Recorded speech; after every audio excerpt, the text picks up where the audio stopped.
évidemment, je suis incapable de restituer les échanges riches qui ont eu lieu pendant ces 2 journées. Et au fond, tout ce que je peux faire, c'est de prendre un peu de recul et d'essayer de mettre en perspective l'interrogation qui, si je comprends bien, sous-tend la thématique de ces assises. Alors, je pars d'un constat qui est assez brutal, à savoir que la problématique de la traduction, pas la traduction qu'on pratique, mais la problématique théorique de la traduction est inséparable de la reconnaissance de la singularité irréductible des langues. Or, cette prise de conscience est tardive. Elle a lieu, et je vais essayer de vous le décrire en détail, dans la petite décade qui entoure l'année 1800. Car jusqu'alors, on considérait que la diversité des langues résultait d'une altération d'une langue primitive et la hiérarchie des langues était déterminée par une plus ou moins grande proximité par rapport à cette langue perdue. On entend évidemment immédiatement l'écho du récit de Babel.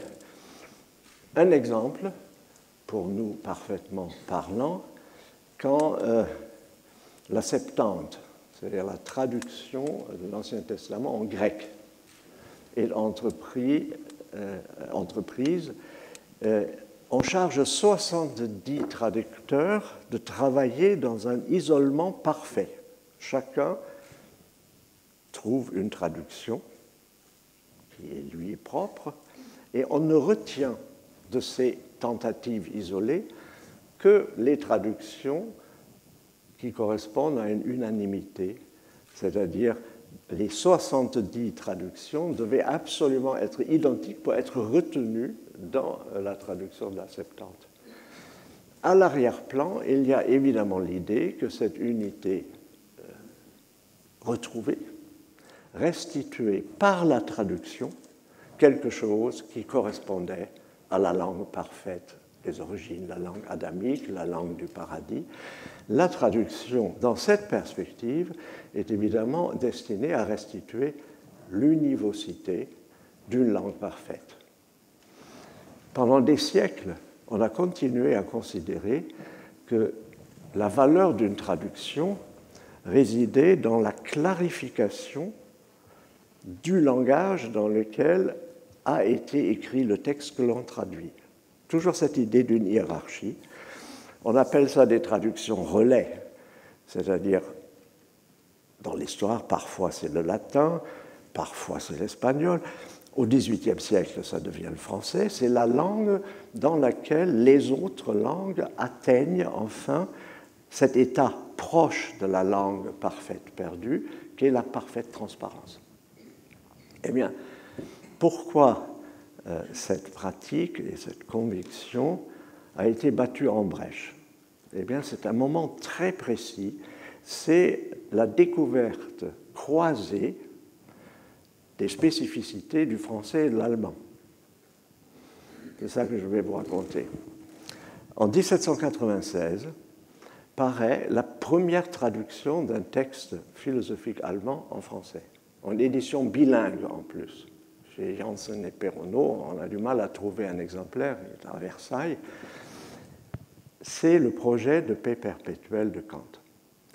Et ça a été une vraie émotion parce qu'on a parlé dans toutes les publications de l'époque de cet événement extraordinaire d'avoir en français un texte du sage de Königsberg. C'était à l'initiative de Sieyès, de l'abbé Sieyès, qui était le constitutionnaliste révolutionnaire à qui on doit la Constitution de 1791. Sieyès voulait absolument être assimilé à Kant pour une raison qui repose sur une erreur de traduction. Parce qu'il y avait des Allemands réfugiés à Paris qui peuplaient le salon de Sieyès et qui traduisaient die Kopernikanische Wendung, c'est-à-dire le tournant copernicien de la pensée que Kant prônait par révolution copernicienne. Et du coup, le révolutionnaire Sieyès disait, tiens, il y a dans la lointaine Prusse orientale quelqu'un comme moi qui fait de la philosophie révolutionnaire, moi je fais de la révolution pratique sur place, eh bien, il faut qu'on traduise Kant. Et c'est ainsi cette traduction révolutionnaire a été considérée comme un événement majeur. Seulement, l'homme chargé de faire la traduction, un polytechnicien alsacien de 21 ans, qui savait parfaitement l'allemand, a traduit selon le principe de la traduction relais, c'est-à-dire la prose de Kant devait être transformée grâce au français dans un discours transparent, facile, univoque.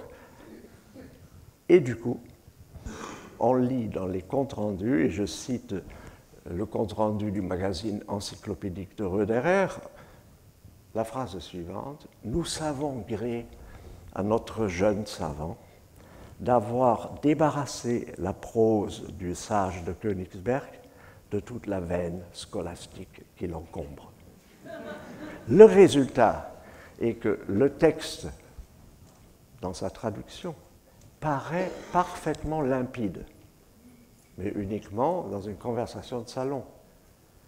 Ce que Kant a mis dans son texte, et qui est extrêmement difficile, et qu'on a appelé la scolastique, la veine scolastique, eh bien, a été tout simplement éliminé.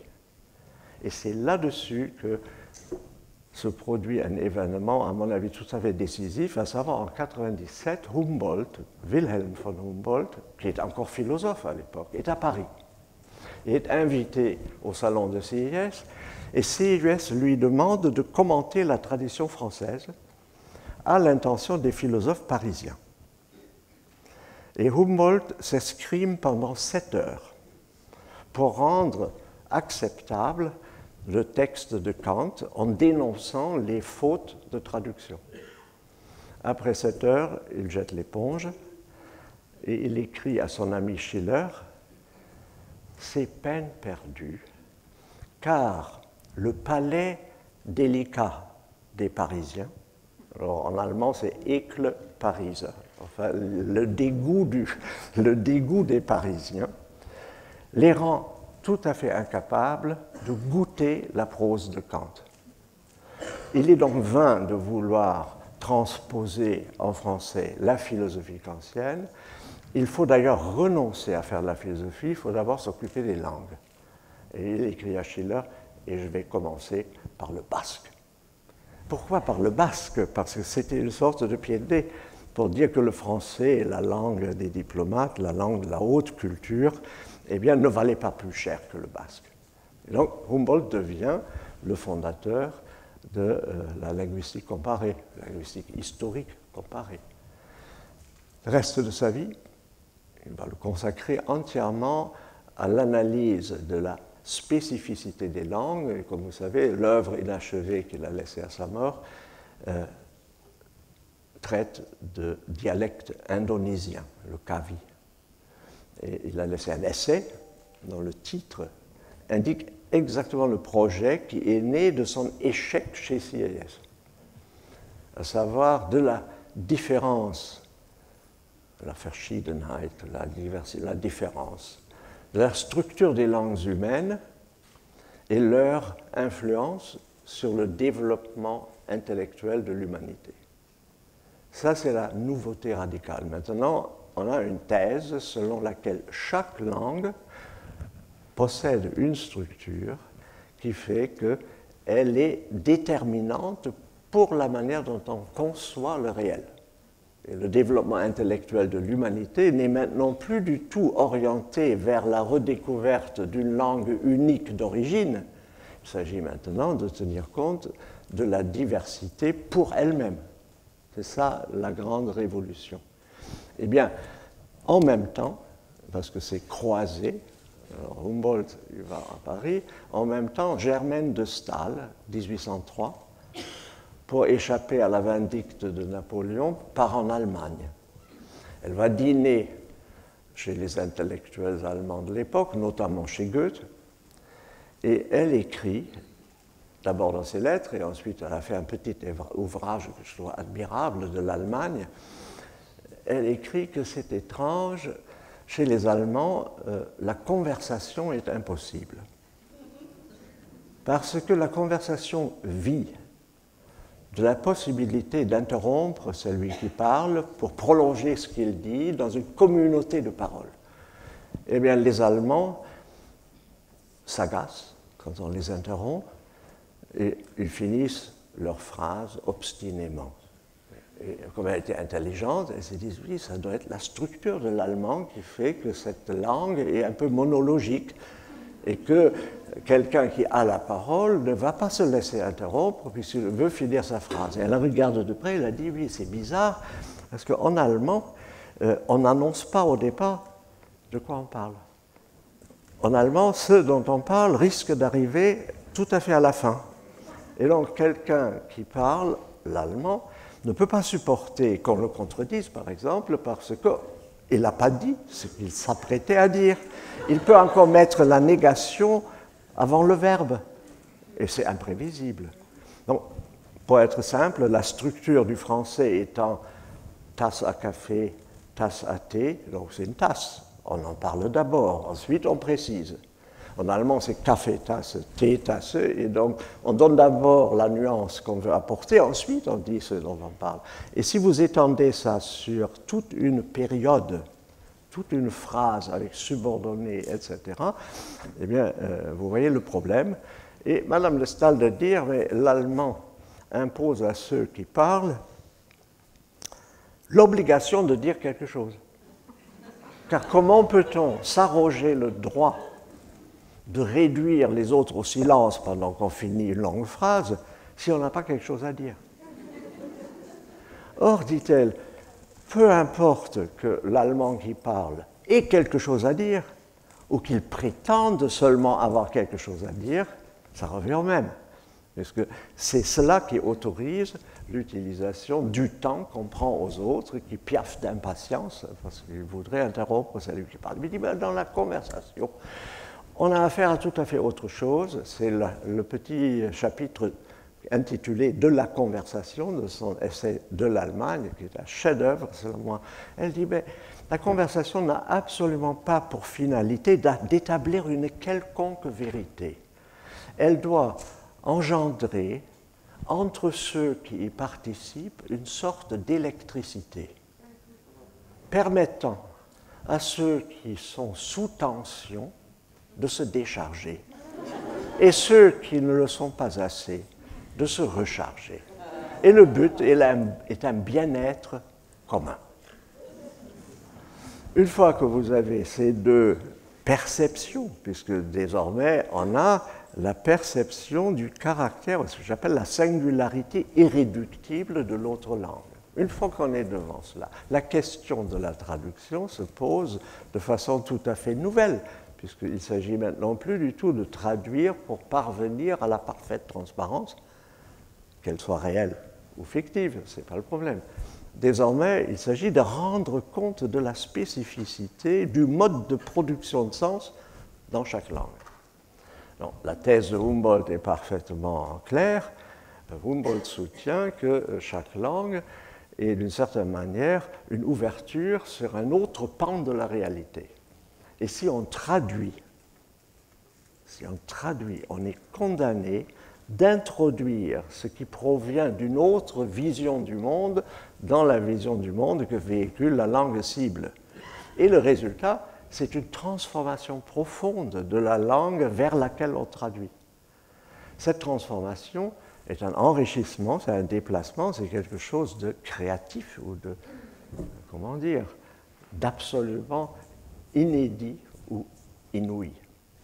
Du coup, le travail du traducteur prend une signification qui devient l'objet d'une réflexion, mais exactement au même moment, quand le théologien philosophe Friedrich Schleiermacher traduit Platon. Il traduit avec Schlegel, dès 1801, les dialogues de Platon. Et il écrit un petit essai introductif dans lequel il dit « Mais Le problème, quand on traduit un auteur, c'est qu'il faut d'abord tenir de ce que Humboldt appelle la structure. C'est-à-dire la langue impose un certain type de se référer au réel. Mais comme c'est lui qui ne parle pas simplement en reproduisant ce que tout le monde pense dans la même langue, lorsqu'on a affaire à un auteur, eh bien, il faut tenir compte de toutes petites déviations, d'écarts, qui sont à l'origine de ce qu'on appelle le style.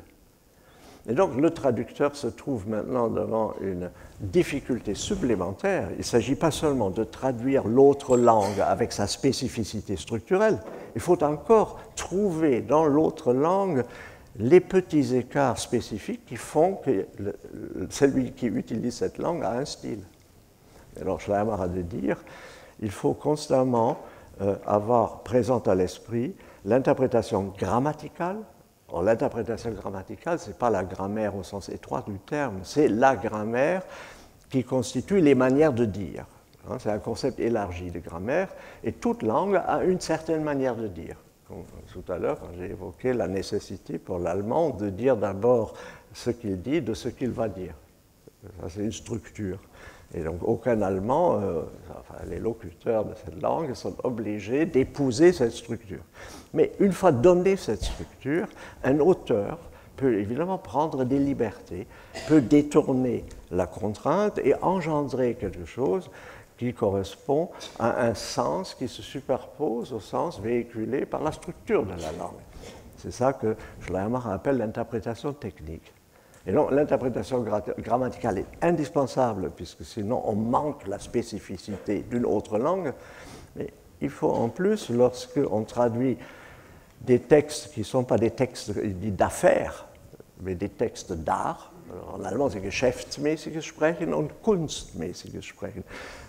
Le discours d'affaires reproduit avec la plus grande fidélité possible la structure de la langue, puisqu'il s'agit de se mettre d'accord sans, par exemple, des textes juridiques ou des contrats économiques. On n'a pas intérêt à introduire du style.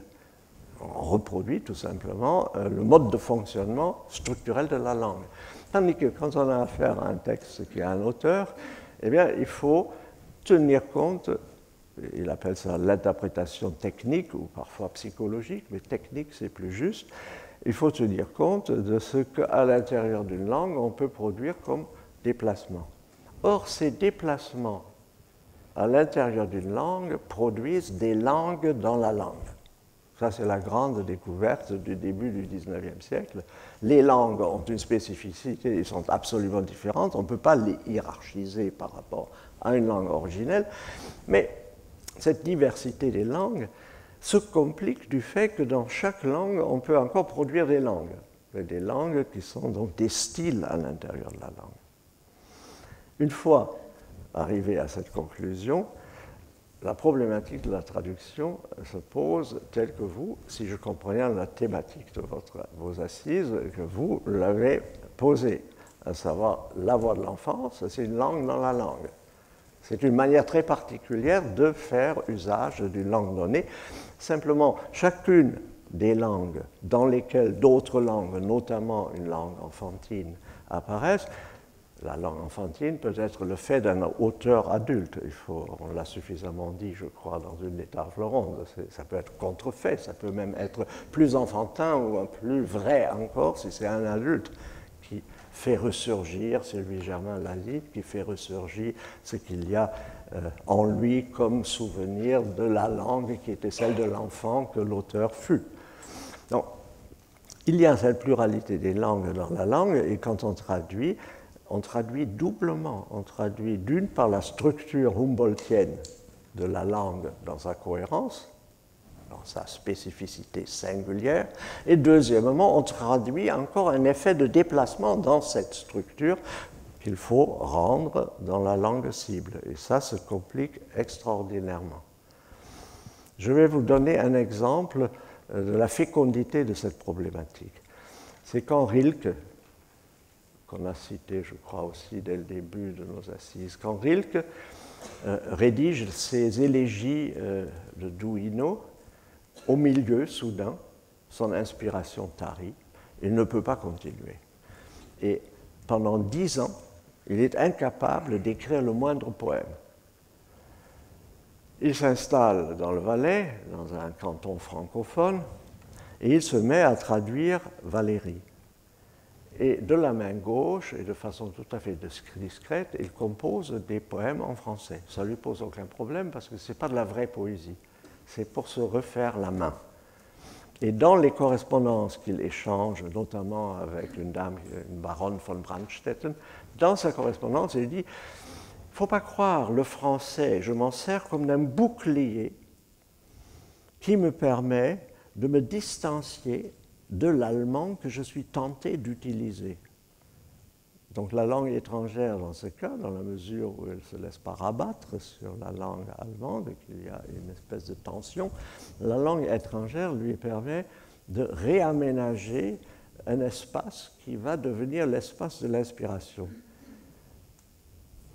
Cette inspiration, juste avant sa mort, revient, il finit les élégies de Duino et il finit, ou plutôt il entreprend et finit son chef-d'œuvre, les sonnets à Orphée. Alors, je voudrais vous donner un exemple qui vous montre comment l'interférence de deux langues, à cause de leur spécificité réciproque, peut produire un effet stylistique dans la langue dans laquelle cette différence est accueillie. C'est jamais un calque, c'est toujours une réverbération, un déplacement, un petit effet de dérangement qui fait style.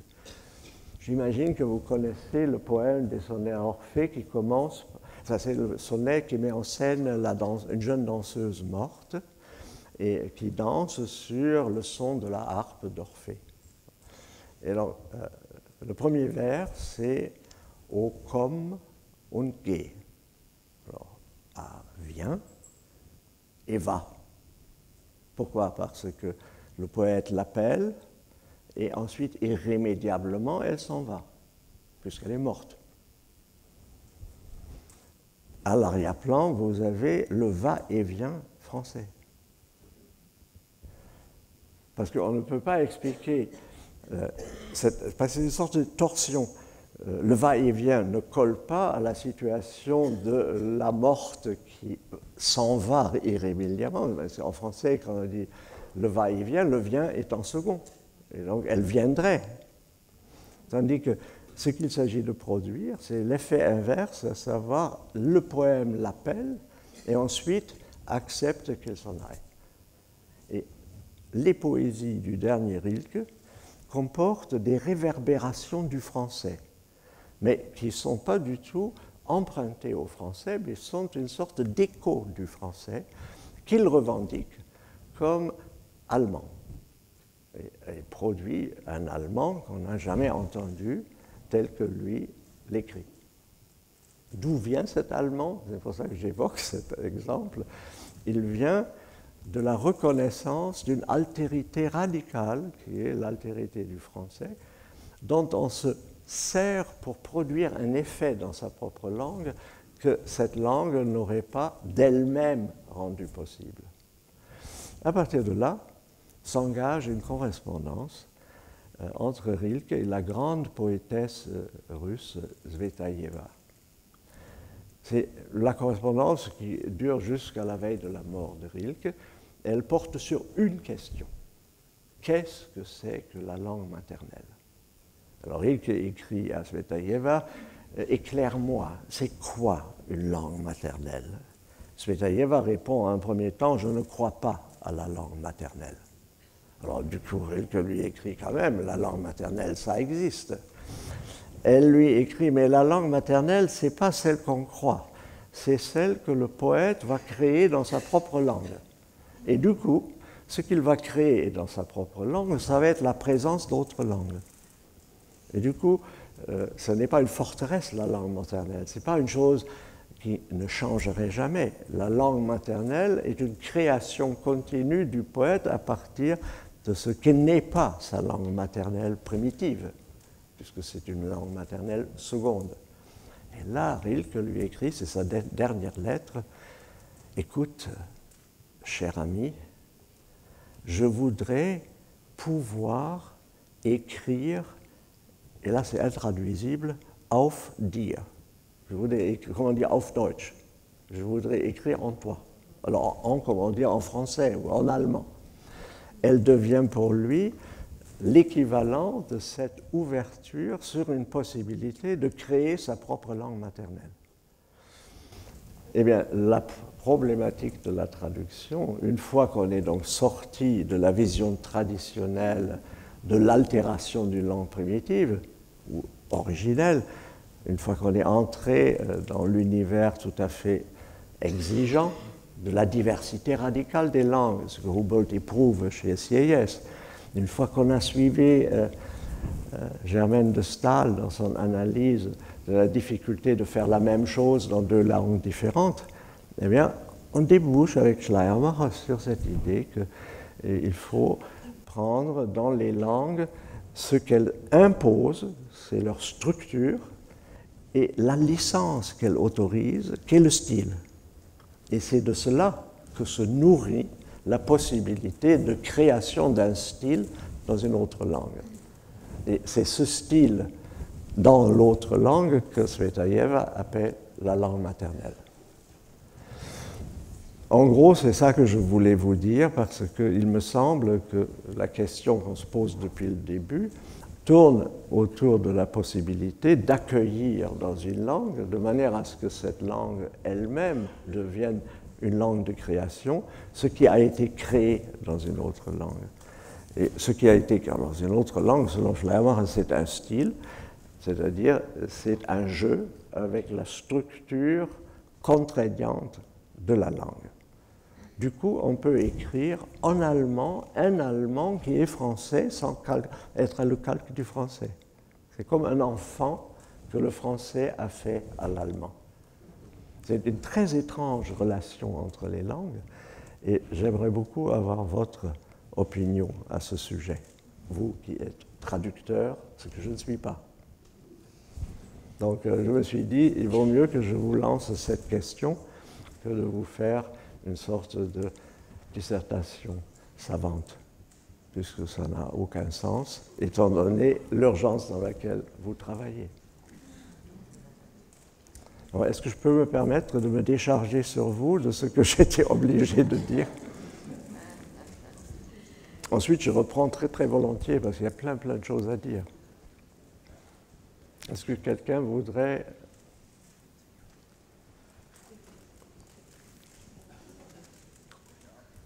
Non? Si, voilà. Vous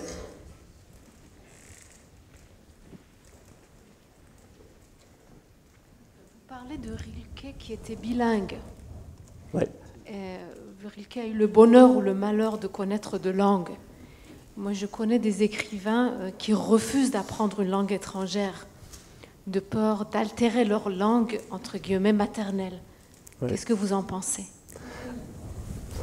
Ouais, moi, je suis convaincu que toutes nos langues, c'est-à-dire les langues qui ont une structure telle que Humboldt l'entend, c'est-à-dire qui correspondent, et j'appelle ça les langues de culture, ce sont les langues qui imposent une vision des choses. Qui sont, on a souvent dit, c'est comme des fenêtres sur le monde. Alors, il y a toutes sortes de fenêtres possibles sur le monde, ça, ce sont les différentes langues de culture. Or, une langue de culture est toujours le résultat d'un métissage où une traduction a eu lieu.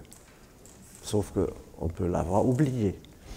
La véritable fécondité d'une langue de culture qui rend possible l'effet déviant du style, c'est que dans la langue, il y a déjà une autre langue. Et ce n'est pas forcément une langue contemporaine qu'on trouverait ailleurs. Je vous donne deux exemples. Celui qui m'a le plus impressionné, c'est un petit essai de Dante qui date de 1305, dans lequel Dante se plaint de ne pas pouvoir faire de la poésie dans le latin desséché, conceptualité des docteurs, des scolastiques. Et donc il se retourne vers le dialecte toscan, qui est sa langue maternelle prime, et il dit, mais ça, ça ne me permet pas non plus de faire de la poésie parce que c'est moi qui je veux être l'auteur de ma poésie. Or, dans la langue, qui est le dialecte maternel, il faut dire les choses comme tout le monde les dit. C'est ça le propre du dialecte. Et il dit, mais je vais me servir de ce qu'il appelle la grammatica, la grammaire latine, grammaire au sens donc de l'ordonnance des mots dans le latin. Et je vais grammaticaliser le dialecte maternel. Et c'est ainsi qu'il a fabriqué l'italien. Et ces événements se sont reproduits régulièrement dans l'histoire. Je prends l'allemand, puisque bon, ça m'est le plus proche. Quand Luther traduit les évangiles du grec, il introduit dans le dialecte saxon, qui est sa langue maternelle, des tropismes ou des tropes, on pourrait presque dire, empruntés au grec. Et ça a pour conséquence, une fois que ces choses se développent et deviennent le haut-allemand, enfin le Schriftdeutsch, ça a pour effet que cette langue allemande est très très éloignée de la langue latine, puisqu'elle porte les traces du grec. Alors maintenant, je pourrais commencer à vous dire que bon, il y a plein de réminiscences du grec dans la structure de l'allemand. L'une des plus importantes, dont j'ai parlé hier à table, c'est la double négation. En français, vous avez une seule négation, qui est la négation du verbe. Et vous pouvez évidemment 2 fois nier le verbe. Vous ne pouvez pas avoir, comme en allemand, une phrase dont le sujet est nié et dont le verbe est nié. Ça vient du grec ancien. Quand vous dites « personne n'est venu », personne, c'est positif. Et vous niez que cette personne soit venue. Mais quand on vous demande qui frappe à la porte, vous ouvrez la porte, vous dites personne. Eh bien, c'est surdéterminé par la négation, ce n'est personne. Et non, il ne faut pas être victime d'une illusion. Le français, même avec aucun et avec personne, est dans le positif et la négation, c'est le verbe. Mais en allemand, on peut produire un effet d'affirmation en alliant un sujet nié, avec l'article négatif, et un verbe nié. C'est toute la dialectique hegelienne qui repose, donc thèse, antithèse, synthèse, comme on dit, ça repose sur la possibilité de produire linguistiquement un effet d'affirmation par la combinaison de 2 négations dans la même phrase. Et il y a une magnifique histoire qu'on m'a racontée aux États-Unis. Comme les Américains sont très épris de tous ces phénomènes qui font dans la langue, il peut y avoir des ambiguïtés. Alors, ils travaillent, philosophie analytique américaine, cherchent à mettre de l'ordre là-dedans, et je dis toujours que le tribunal américain est le lieu où on cherche à établir la transparence absolue de la parole. C'est pour ça que les partis qui s'affrontent disent « objection ». Moi, j'ai testé tous mes amis français. Personne ne sait, alors que tout le monde regarde les séries américaines, personne ne sait pourquoi, à un certain moment, ça dit « objection » et le juge accorde ou n'accorde pas. Or, l'objection porte sur la possibilité d'un double sens dans ce que la partie adverse dit. Donc, en fait, il s'agit d'une purification du langage. Et cette purification du langage, qui est une espèce d'aspiration générale dans la société américaine, une société d'immigration, il y a plein de langues d'immigrés qui créent des souterrains dans l'américain. Le rêve américain d'une intégration absolue, c'est la purification de toutes ces langues. Et ça se fait au tribunal. Mais ça se fait aussi en philosophie analytique, c'est une vraie obsession. Alors, il y a l'histoire suivante, j'étais à Columbia et on m'a dit, il y a parmi nous un vieux juif, un professeur de philosophie qui n'a comme œuvre qu'un recueil de blagues juives. Il s'appelait M. Morgan Besser. Magnifique comme nom, c'est Morgan Besser. Eh bien, on m'a raconté quand Austin est venu, là, le fameux Austin qui a écrit l'essai sur la manière de faire des choses avec des mots, How to do things with words. Alors Austin, typiquement américain, il s'est étonné devant son auditoire que 2 négations produisent un effet d'affirmation, mais 2 affirmations ne produisent pas un effet de négation. Et M. Morgenbesser sort la pipe de sa bouche et dit « Yeah, yeah ». C'est prodigieux. Là, on est au cœur des jeux de langage. Et à mon avis, c'est de cela qu'il s'agit quand on affronte les difficultés insondables de la traduction. On est au cœur des jeux de langage et pour ne pas rater une difficulté, il faut avoir, avec Humboldt, accepté que chaque langue a une structure singulière. Il faut, avec Schleiermacher, avoir accepté qu'à l'intérieur de chaque langue, il y a plusieurs langues. Et à partir de là, la tâche du traducteur devient une tâche de création parce qu'il faut totalement inventer, puisqu'on ne peut rien transposer de terme à terme. Il faut totalement inventer ce qui, de l'autre langue, peut résonner dans sa propre langue ou la langue vers laquelle on traduit. Eh bien, la thèse de Walter Benjamin, intitulée « La tâche du traducteur », porte exclusivement sur cette divergence croissante des langues, parce que les langues, d'une certaine manière, sont prises dans un processus d'enrichissement par dissimulation. Et la dissimulation, c'est le traducteur qui en est le principal agent. C'est lui qui produit dans les langues que nous parlons ces étranges effets d'enrichissement, mais aussi de déplacement, puisqu'il fournit, je dirais presque, le tremplin des développements stylistiques dans la langue qui éprouve l'impact de l'autre langue sans simplement reproduire à l'identique ce que l'autre langue propose. Ça, c'est typiquement ce que Rilke entend par le français me sert de bouclier contre la tentation de parler l'allemand comme je le parlerai spontanément. Je veux le parler en poète, et pour le parler en poète, eh bien, j'ai besoin de trouver un espace de liberté dans l'allemand, et c'est le français qui va me fournir, d'une certaine manière, cet espace. C'est pour ça qu'il a fait 50 poèmes en français. Il ne voulait pas les publier, c'est juste pour trouver, grâce au français, cette espèce de liberté nouvelle, celle qui lui avait soudain manqué. Et en fait, le poète, eh bien, il est traducteur. Vous entendez ce que j'essaye de vous suggérer. Les traducteurs, le geste de la traduction est un geste poétique fondamental. Voilà, c'est ça que je voulais vous dire.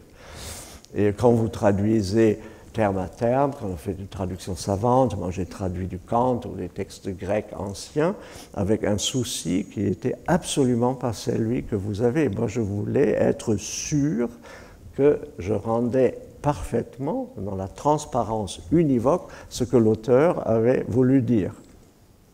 Alors que cette opération savante, d'une certaine manière, est inféconde, parce que l'auteur, fût-il philosophe, produit dans sa langue des effets que l'on ne peut absolument pas rendre terme à terme ou à l'identique.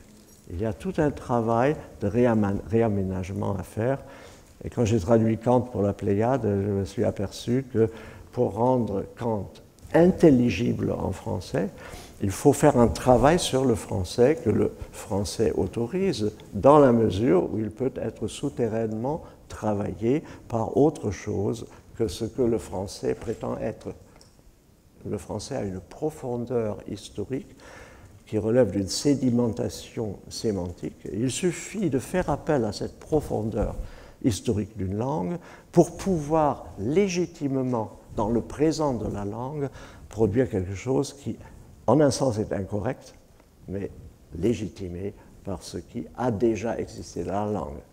Et pour finir avec ça, dans le débat sur la réforme scolaire, dans le débat qui se déroule depuis de longues années à l'éducation nationale, mais aussi dans d'autres pays, moi je dis toujours, mais il ne faut pas enseigner les langues, y compris la langue nationale ou maternelle, d'un point de vue uniquement instrumental, comme s'il s'agissait uniquement de communiquer. Il faut que la profondeur historique de la langue soit découverte par les élèves.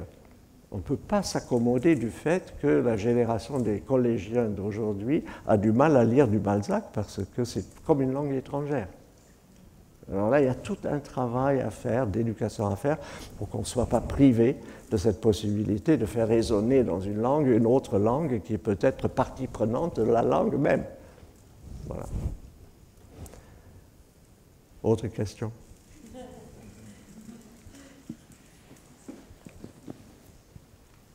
Je vous ai assommé? Ça serait dommage. Oui, je peux continuer, mais j'aimerais beaucoup avoir un petit écho. Non? Oui, allez-y, merci. Vous m'avez répondu parce que je pensais à un auteur iranien qui refuse d'apprendre l'anglais parce qu'il avait peur d'altérer son persan, qui est un persan unique en ce moment. Mais après, il a avoué dans ses notes autobiographiques qu'il avait besoin de lire Ainsi parlait Zarathustra tous les ans. Donc je pense qu'il s'est nourri d'autres choses aussi.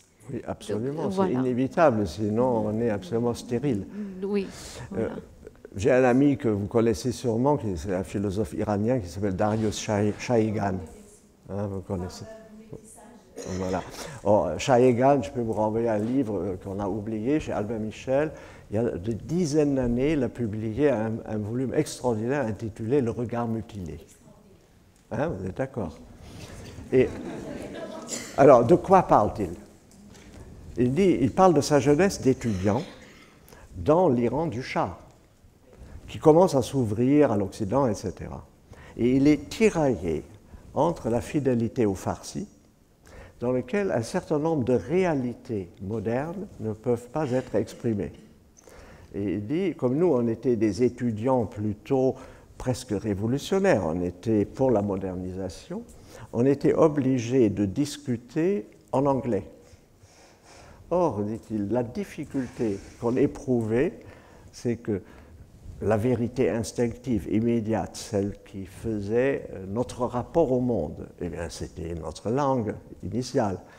Eh bien, la déplacer complètement vers l'anglais créait un abîme.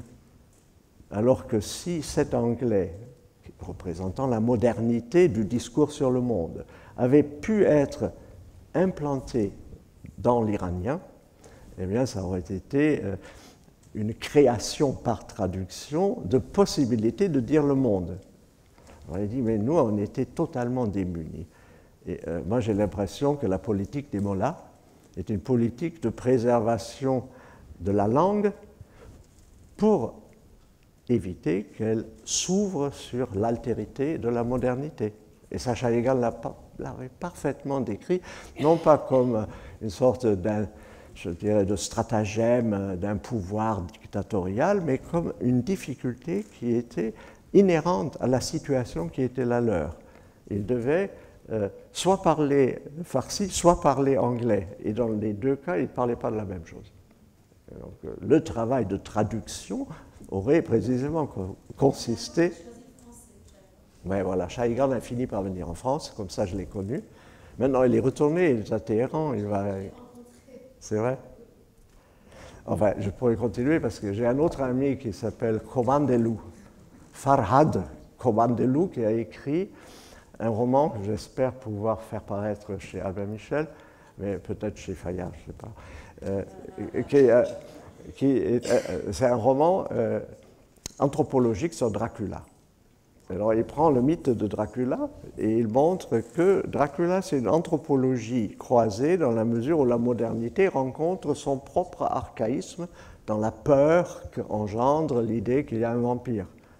Et donc, le vampire, c'est l'archaïque dans la modernité, et puis c'est typiquement un Iranien qui est dans cette espèce de tension que Shayegan avait évoquée dans son livre il y a, je sais pas, au moins 30 ans. Et donc, vous voyez, c'est le même problème.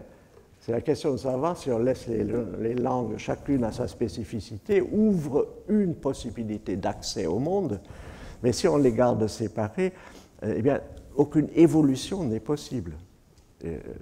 L'Iran aujourd'hui eh bien, s'il évolue, il va évoluer grâce à l'adoption de ce qui vient d'autres langues qui ont un autre rapport avec le réel que la langue traditionnelle du pays. Oui, Gilles Benaïch. Pour répondre à la sollicitation de Heinz Wiesmann, Je vous entends. Alors, je vais parler plus fort. Oui. Pour répondre à votre sollicitation, je voudrais vous interroger, pour prolonger la réflexion sur le style, si j'ai bien compris. Vous définissez ici le style différentiellement, comme une structure dans la structure, si je peux synthétiser ainsi, mais c'est différentiel et je dirais que c'est négatif, positivement. Alors, je soumets deux références. L'une, pour paraphraser Malraux, qui dit « La culture, c'est ce qui reste quand on a tout oublié ». Et j'ai l'impression que le style, c'est ce qui reste quand on a tout oublié de la langue, techniquement parlant. Et une autre qui est à l'opposé, parce qu'elle est technique comme définition, c'est quand on demandait quel est ton style à Picasso, il disait « Tu fais un cercle et c'est ça ton style ». Et donc, tu fais un cercle, Picasso, mais j'entends pas, c'est terrible. Picasso, quand on lui demandait quelle est la définition du style qu'il avait, il répond exactement le contraire de ce que j'ai dit par rapport à Malraux précédemment. Techniquement, tu fais un cercle et c'est ça ton style. Et moi, j'aimerais vous entendre positivement sur le style, pas seulement différentiellement. Donc voilà, parce que c'est une question extrêmement subtile et aiguë en littérature que de pouvoir définir ce que Barthes appelle, par exemple, l'idiolecte. Voilà, merci. C'est parfait.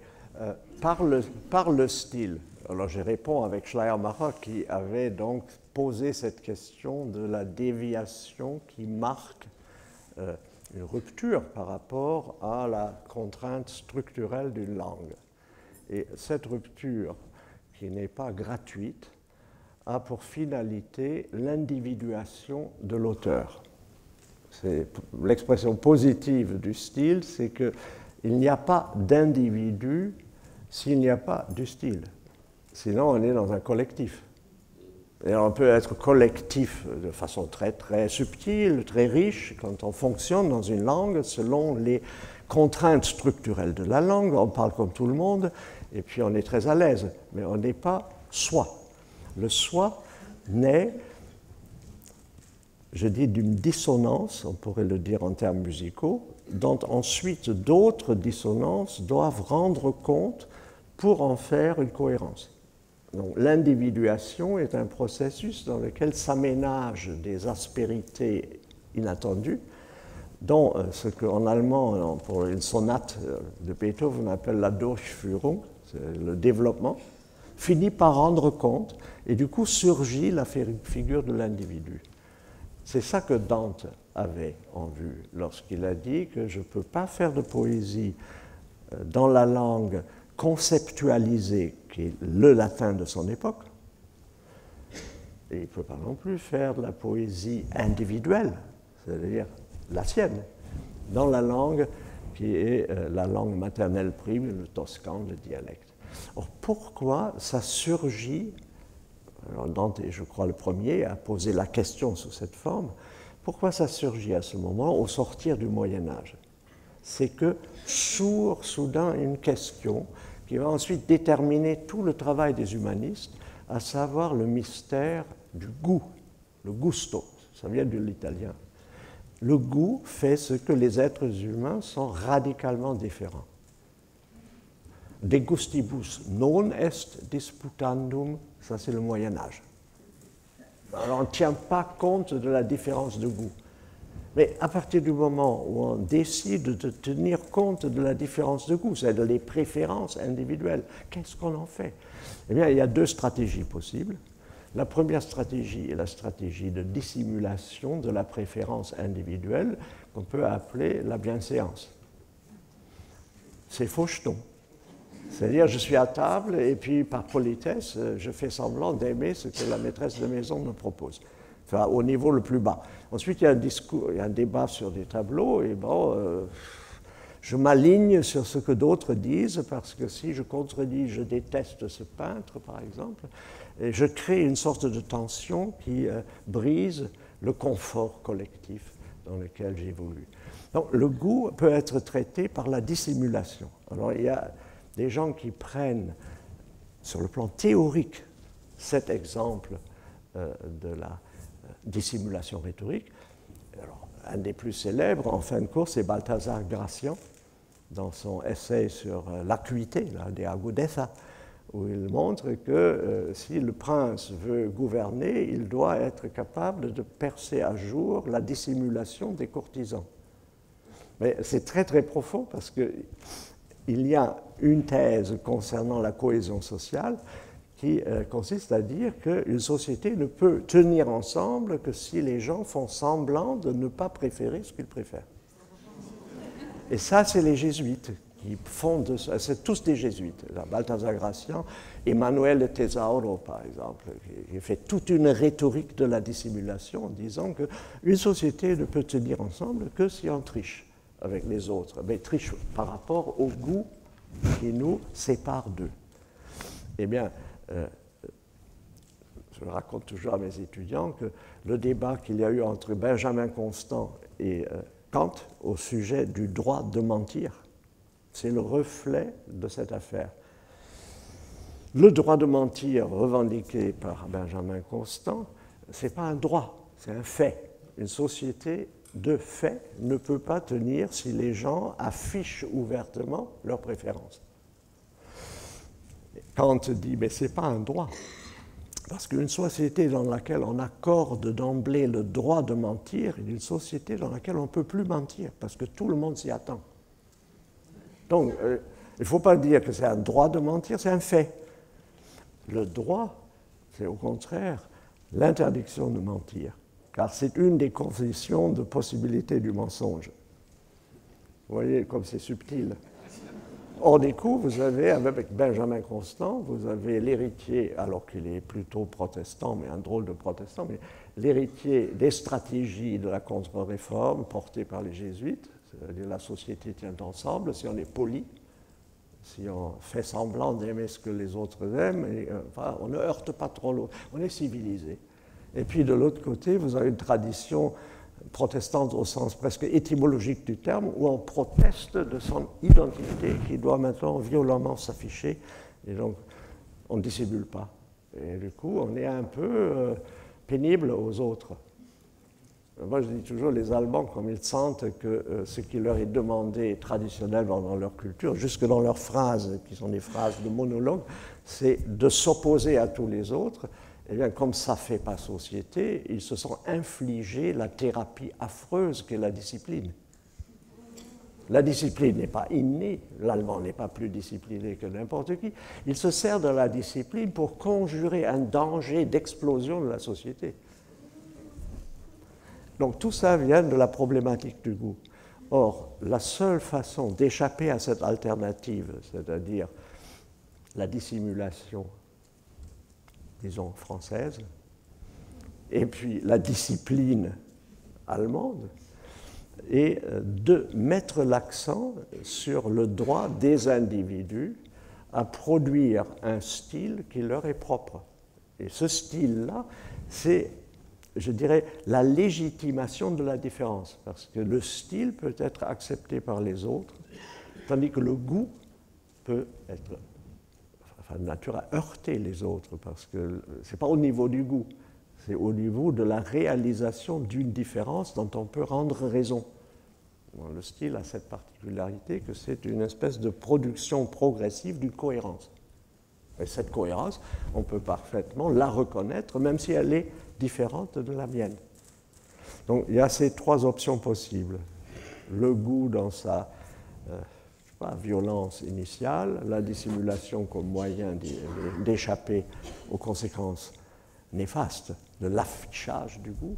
De l'autre côté, l'encouragement à faire état de son...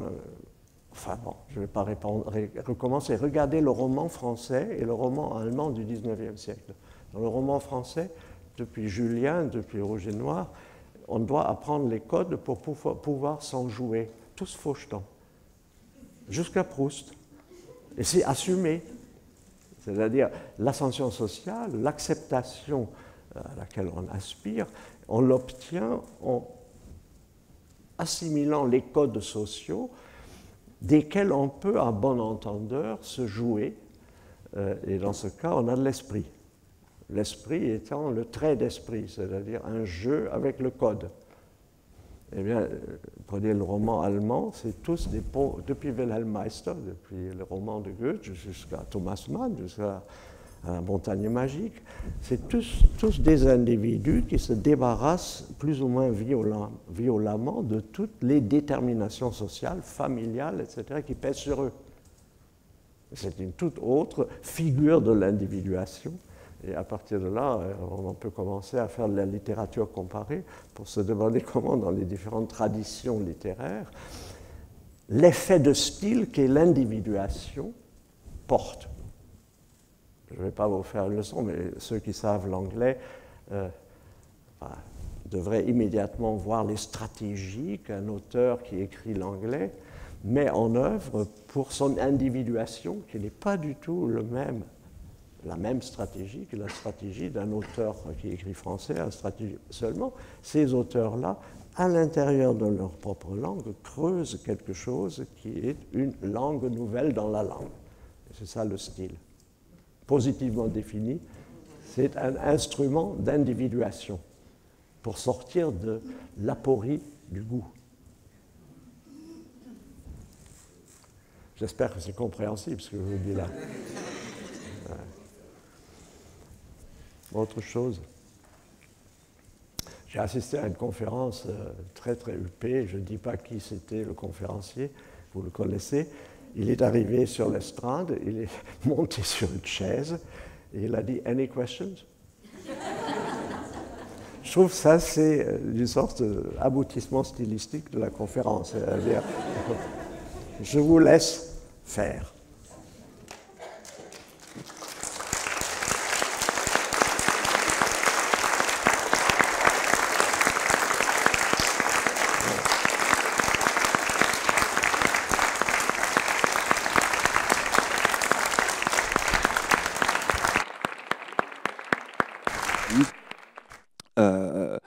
Comme vous l'avez entendu déjà plusieurs fois, le thème de cette année, les voix de l'enfance, était un thème qu'il a été assez difficile de cerner, de définir.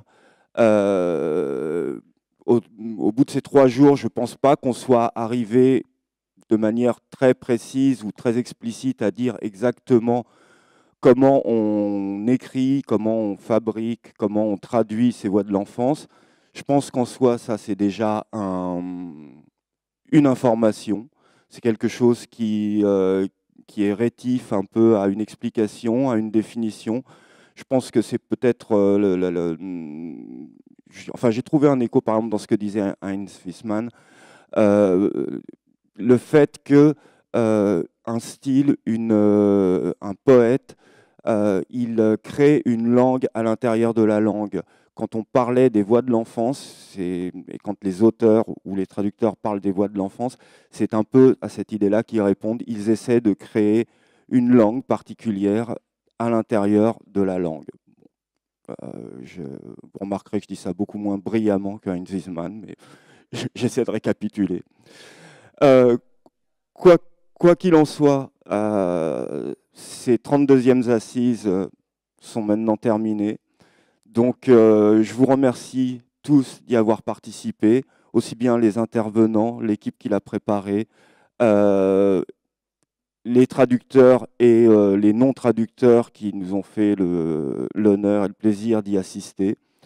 Et je vous invite à revenir l'année prochaine pour des prochaines assises qui seront les 33e assises de la traduction littéraire. Merci beaucoup.